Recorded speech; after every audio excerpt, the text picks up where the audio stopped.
welcome you to this virtual event celebrating the 20th anniversary of Artomatic. I'd like to introduce Emily Liberto, sorry about that, Emily. And she's going to give us our workshop today. And if anybody has any questions, feel free to put it into the chat.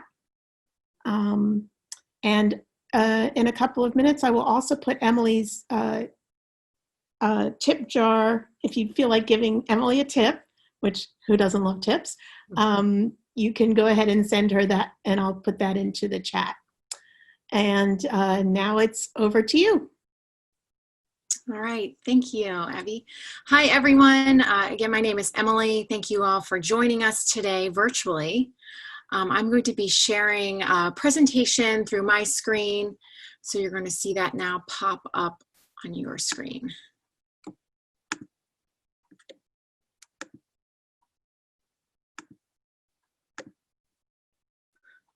All right, so just a little bit about me. I am an art therapy intern in my final year of graduate school and interning at an art therapy and counseling practice in Reston. Before this, I was an art teacher for 9 years and have my master's in art education as well. So today we're going to be just talking a little bit about some art therapy concepts and how we can use those in our own lives to be mindful in the art making process. So again, the title is Green is Good, Calming the Nervous System Through Art. So I'm going to briefly just touch on a research article about how being in nature can lower cortisol levels. So as I'm sure many of you know, stress heightens our cortisol levels in our bodies. And so actually being in nature can help lower those levels. And it can even be for a short period of time, such as a 10, and it looks like I have a little typo there, 10 to 12 minute walk is what it should say outside can lower our cortisol levels. And even 30 minutes can show even more of a significant reduction in those levels. So, and then part of the study included studying individuals who took different weekend trips. So for people who spent a weekend away in nature compared to those who spent the weekend relaxing inside, those who spent a weekend in nature had lower cortisol levels by the end of that weekend and even several weeks after that experience. So why does this matter? How does this affect us? And this is just a concept that we can keep in mind even as we spend most of our time indoors, trying to carve out space for ourselves to go on a short walk, go on a trail, visit a park. And one way that nature really helps calm our bodies is by activating our sensory experiences. So when we are in states of heightened arousal, high levels of stress or anxiety, that really activates the sympathetic nervous system, which is responsible for the fight or flight responses that we have. And those become very highly activated, and we have tension in our bodies. And so by spending time in nature, we're able to be more mindful, taking in our sensory experiences, and that can kind of help lower those stress responses we're feeling and help activate the parasympathetic nervous system, which is responsible for the rest and digest process in the body. So I'm going to share a few images of nature-based artwork as inspiration as we continue talking about this topic today. Let's see.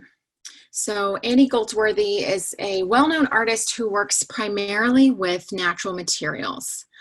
And in an interview, he explains, "I'm not an artist born full of things I want to express. I'm empty, hungry, wanting to know more. That's my true self. And my art is a way of learning in which instincts guide best. It is also very physical. I need the shock of touch, the resistance of place, materials and weather, the earth as my source. It is a collaboration, a meeting point between my own and Earth's nature." And so here are just a few images of some of his work. He'll create pieces that are very small in scale and others that are much larger, such as the image on the far right. And again, he works with solely natural materials, no glue or anything else like that. In the middle image, he's actually stripped the sides of feathers and kind of used that inside line to kind of create that really interesting zigzag line in the middle. And then you can see on the far left, he's just working with the natural colors in the leaves that he finds. And so all of his work is site specific. That means he works with materials he finds in those locations and photographs them and leaves them in place. Cathy Klein is another artist who works with natural materials, and she creates these mandalas using plants and flowers and that kind of thing. And then she also leaves them in the location where she's working. So a mandala refers to a circle that is associated with Hindu and Buddhist traditions. And it's really used as a centering practice as well in art therapy, so creating mandala drawings. We're going to talk a little bit more about that later. But this artist refers to her series as Danmala, which translates to the giving of flower circles. And you can just see the intricate designs that she creates using these natural colors. And you can also, if you want, we will be emailing this presentation out to all of the participants at the end. So you'll have a list of these artists, and you can also see more of her stunning work on Instagram. I included her account name at the bottom. And you can see here on the left that she's working with shells on top of seaweed at a beach location. And the image on the right is just really celebrating the vibrant colors found in peppers. Another artist I'd like to talk about today is Nan Park Song, who is a professor at the Maryland Institute College of Art in Baltimore. And she works a lot with natural materials. I included her Instagram account so you can check out more of her work. She makes a lot of handmade papers and creates these beautifully textured collages. And then she also really spends a lot of time exploring natural materials, and will post about her morning meditation using different materials that she finds wherever she's staying, whether it's at home or on vacation. So you can see here how she's working with the repetition of natural objects, placing some of them in the shape of a grid on the far right.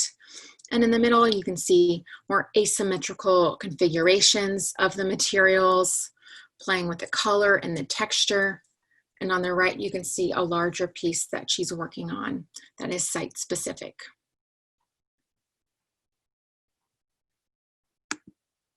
And so now I'm going to touch base about what we're doing today. So today, hopefully you were able to collect natural materials and bring them to this presentation today. If not, we are going to have about 20 minutes of art making. So even if you have house plants around and they have leaves that you can, like dead leaves that you need to trim or take off, you can work with those as well. I'm going to read through the kind of a format for creating today. And of course, it's very open-ended, so you might find that your process is different. But these are kind of just these tips serve as a guideline for us. So a big part of mindfulness is connecting with our breath, so with our breathing. Again, helping to activate our parasympathetic nervous system, responsible for rest and digest. And by connecting with our breath, it grounds us and helps us become more aware of our senses, specifically our sensory experiences of materials in this project. So I encourage you to first start, after I talk a little bit more about this, I encourage you to connect with your breath by breathing in for a count of 4, holding, and then exhaling for up to twice as many counts, say up to 8. And then looking at the materials that you collected, you can notice your senses as you start to explore them. So looking at the colors, the textures, the scents, and this sensory exploration is a grounding process for our bodies. It's kind of, again, helping regulate our nervous system. And then you can choose to arrange the materials. There's many different ways that you can approach this, but really consider this act as creative play, and aim for self-compassion without really worrying about the end result. So I have on the right an example that I had started, kind of again referring to the mandala, where I traced the circle of a bowl onto paper with a pen. And I started tearing off the ends of the oak leaves that I had collected on the ground outside, as well as other materials I had found, and started kind of placing them in the center, in almost like, that flower shape from the middle. And after I placed them in the middle, I decided I wanted to add some permanent markers for colors. I colored in the center, and I had a small, tiny stone, which I believe is a piece of mica that I picked up from a stream. Kind of just adds a nice shimmery texture in the center, and then just started working outwards with different types of lines and colors. And so a part of that is you can think about today how you might incorporate your favorite art materials into your arrangement of the natural materials. And then finally, you can reflect about, how did you feel during this activity? What did you notice about your body as you were working on it? And we can touch base on that at the end. So I'm going to show a few examples that I made on the next slide, and then I will come back to this slide for those of you that want to take a screenshot or a photo of it for the directions, and then I will be turning the presentation part off here. So let's see.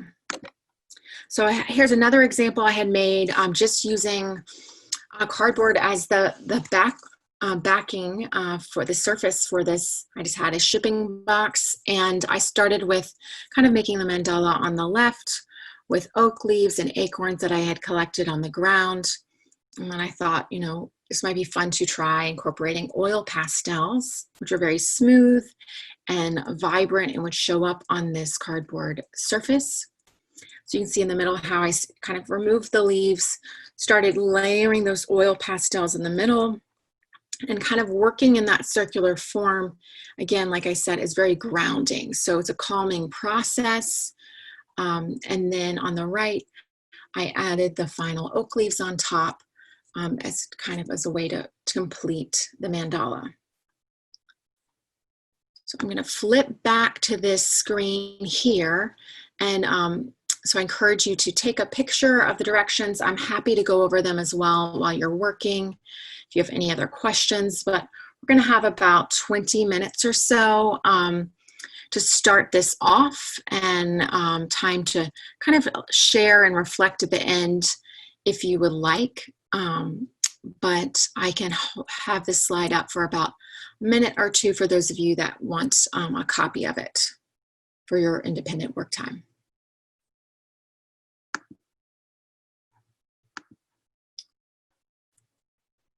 And I'll give it just a little more time. And then I'm going to exit out and stop sharing here. All right. So now we have a little time to work with our materials, thinking about the artists that we looked at for inspiration, kind of just exploring, like I said, the sensory aspects of the materials. So if anyone has any questions, feel free to drop them in the chat or ask them just verbally. If you turn your mic off, I'm here as needed for any questions. And like I said, we'll come back in about 20 minutes to kind of reflect on the process. All right, I'd like to open it up now for anyone who would like to share. This is a reminder that the presentation is being recorded for YouTube. So with that in mind, feel free to put your comments in the chat and I can read them if you're more comfortable with that option. I'd love to see some images of some of the things you all are working on if you are able to share that. But even just hearing about your experience so far, reflecting on the process would be nice to hear.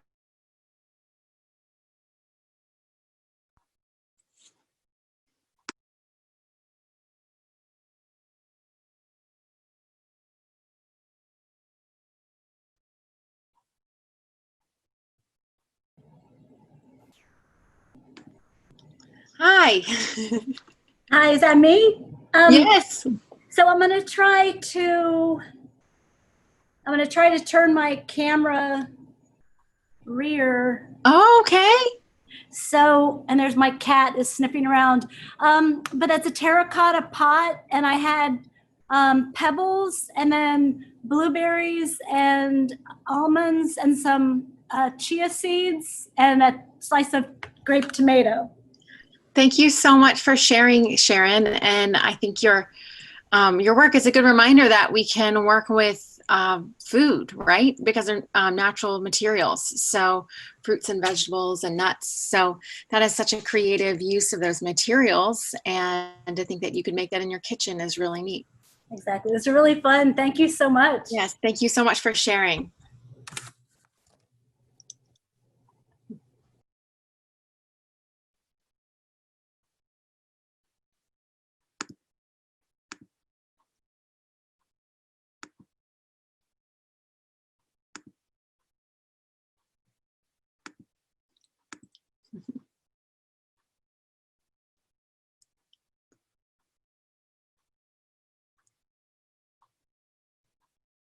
Hi, it looks like another person is going to be sharing. You can turn your sound on. Oh, there you go. Got it. Hello. So Hi. I'm sorry, my background is not helping again. Let me just check.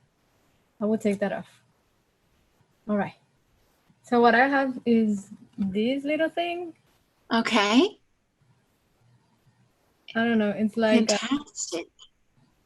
a combination of stuff. Yes. What did you use for the green? I can't fully tell through the screen or from my screen. This is terrariums.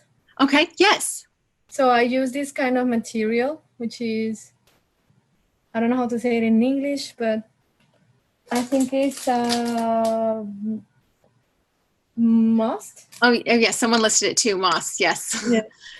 I'm sorry. No worries. I was forgetting the word for it too. I couldn't fully tell, but that is so interesting. Could you hold it up again? It looks Sure. like you had maybe a seed pod at one of the top corners or something. Mm-hmm. And what else did you use at the bottom? That is a little rock over there. Okay. From outside. And the other thing, this is a part of the potpourri that I used to have. Yes. I didn't throw the material. I use it for decoration now. So, and that is all of that furry thing are different type of moss, and from aquarium and terrariums as well. Yes. Yes. Thank you so much for sharing. You're welcome. I use this, to just put some color over there and all that. Yeah. Thank you. Wonderful. I really enjoyed this. Yes, I'm so glad. Thank you for joining us.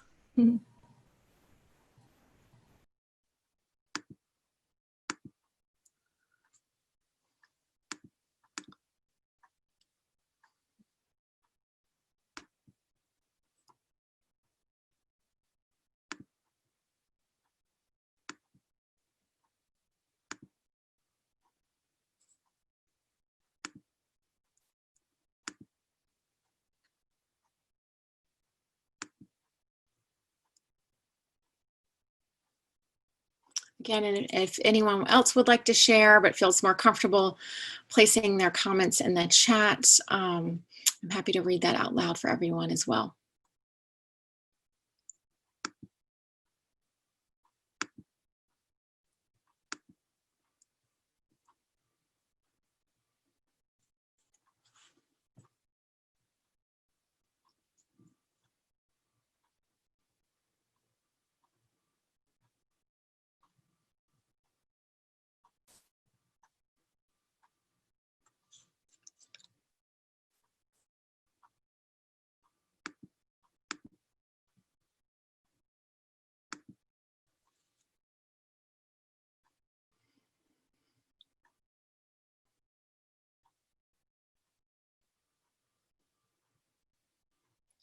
Hello, I'm going to use sign language.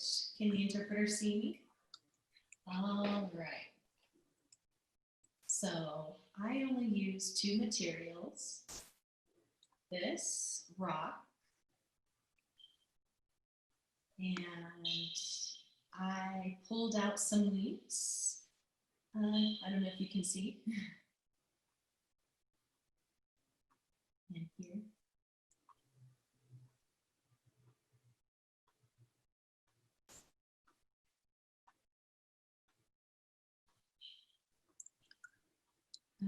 Yeah, basically, it's I made the shape of a sun. Oh, wow. Middle, and then leaves radiating around. I pulled all of these individual leaves and spread them around on the paper. And I used watercolors to paint. I'm not sure how I'm going to show you how it's falling off because I didn't glue anything on yet. Can I maybe flip the camera over and see if you can see? Thank you, Ellen, for sharing. We can try that if you can flip the camera. I can do that. Here. Oh, wow. That's beautiful. Yes. And I can see how you created that radiating design from the center. And watercolors are one of my favorite materials to use. So it was neat to see how you use that in your artwork. Thank you so much for sharing.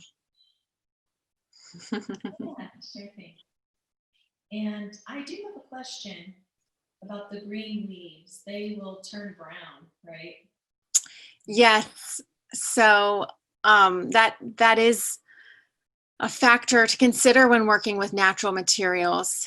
Nothing is permanent.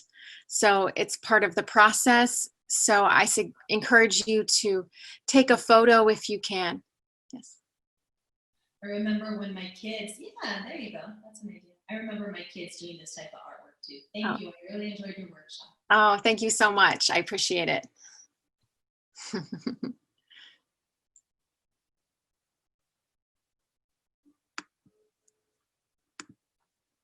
We have about 15 minutes left today.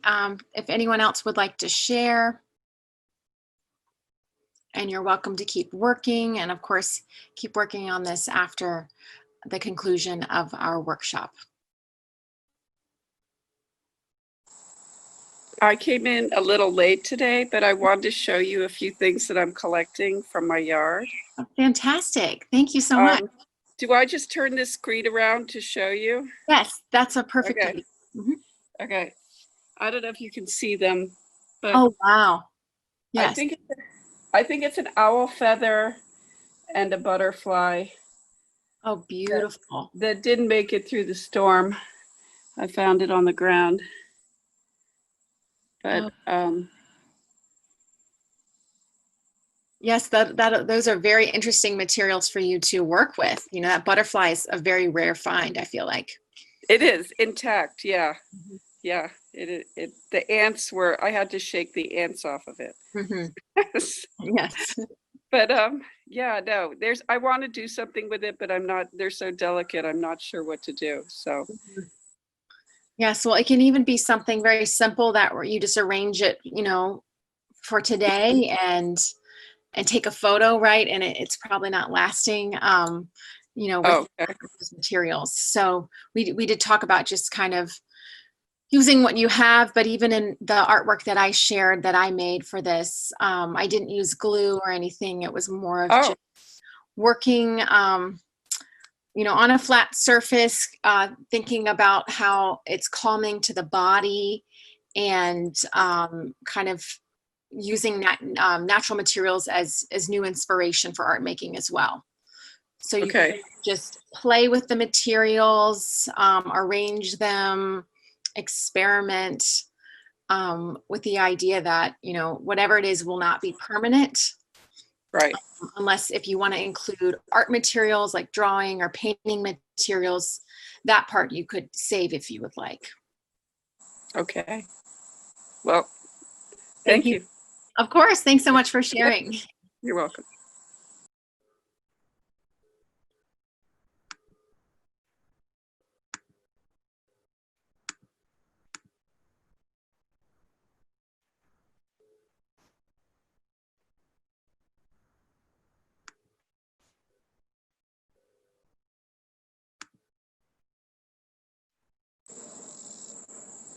Am I still on? I think so, yes. I used to work at a plant nursery, so I have a lot of plants in my yard, and I actually live probably near you. I live down West Stocks Okay, Road. nice. Yeah. They're But beautiful. I have, I have a lot of plants. I used to work at Cox Farms.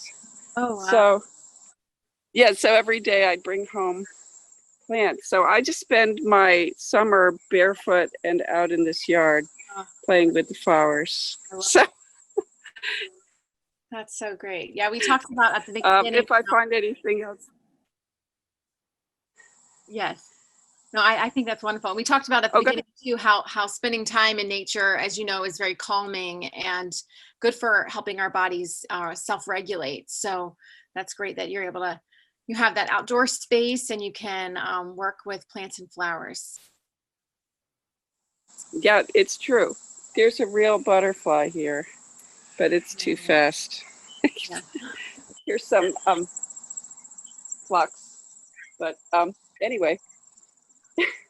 I don't know if I'm hitting the flowers, but okay, I'll let someone else talk now. Thank you so much for sharing.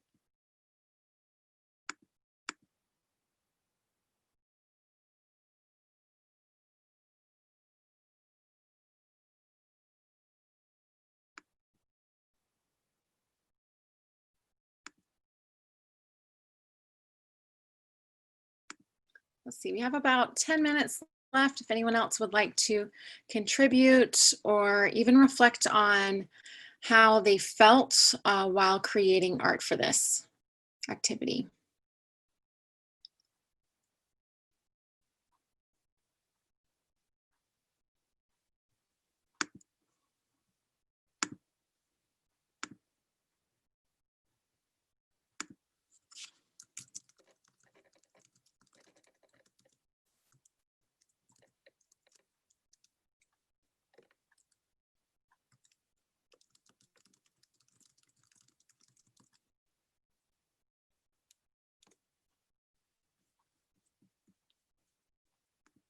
Yes, I see a question about art therapy. I would love to answer it.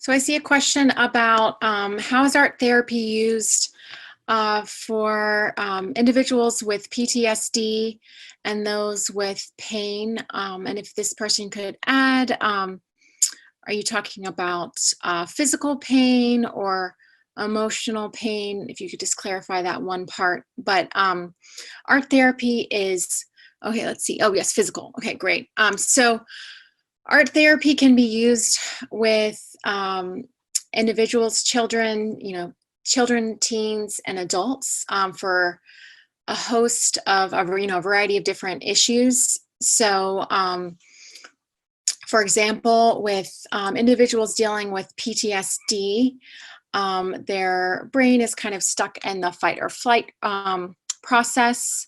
Their nervous system is highly activated throughout their whole body, right? And it can impact the way the two hemispheres of the brain communicate with one another. So art therapy can help kind of encourage that bilateral communication between the brain hemispheres. They're like bilateral drawings are one way that it's done. And then there are a number of different art therapy interventions that can be used with people with PTSD. So there's ways to use drawing and other art making experiences to help people first be able to verbalize their trauma, because often individuals that have experienced trauma are not actually able to verbally express it. So it can be locked in the left hemisphere of the brain if the trauma isn't processed. And that experience is very isolated from the rest of the person's kind of idea of their life. And so it's not,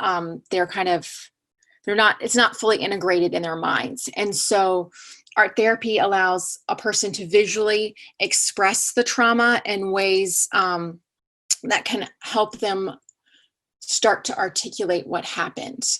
Obviously, this has to be done in the presence of an art therapist in a very careful way that's mindful of each individual and how, in order to avoid triggering that person with their trauma.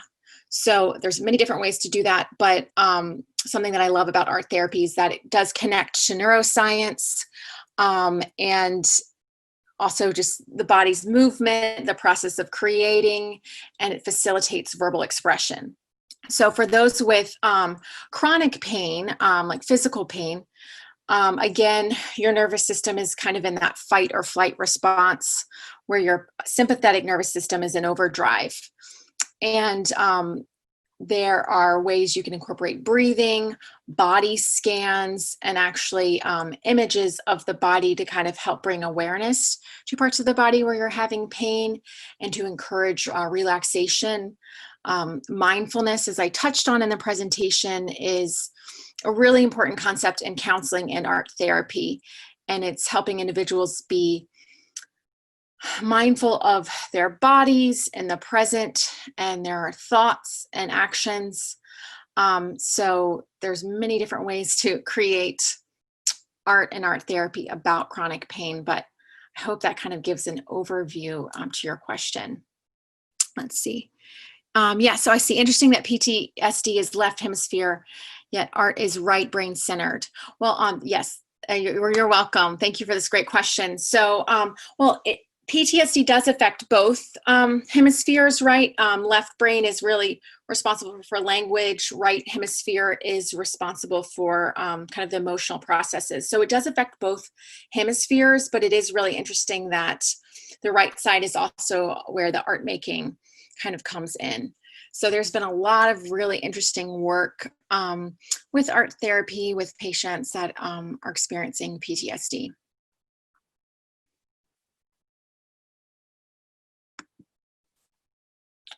And we have about 5 more minutes, so I'm happy to answer any more questions you may have, or if anyone else would like to share about their experience today. And also if anyone has new insight on how today's workshop might inspire you to connect more with nature in your daily lives.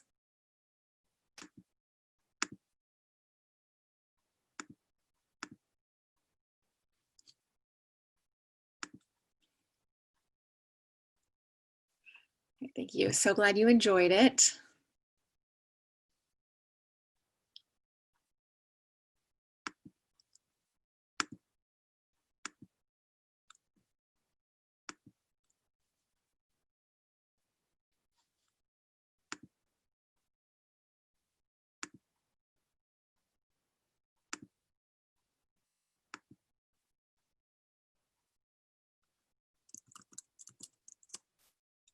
See a comment that nature is a great healer, and I definitely agree with that.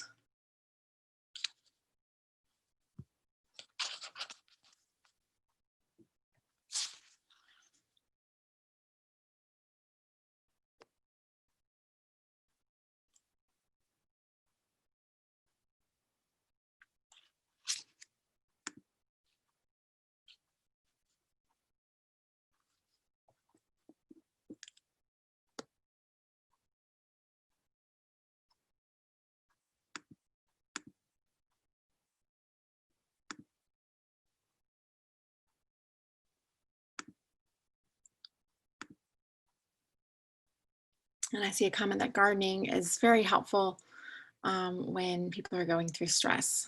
Definitely agree with that.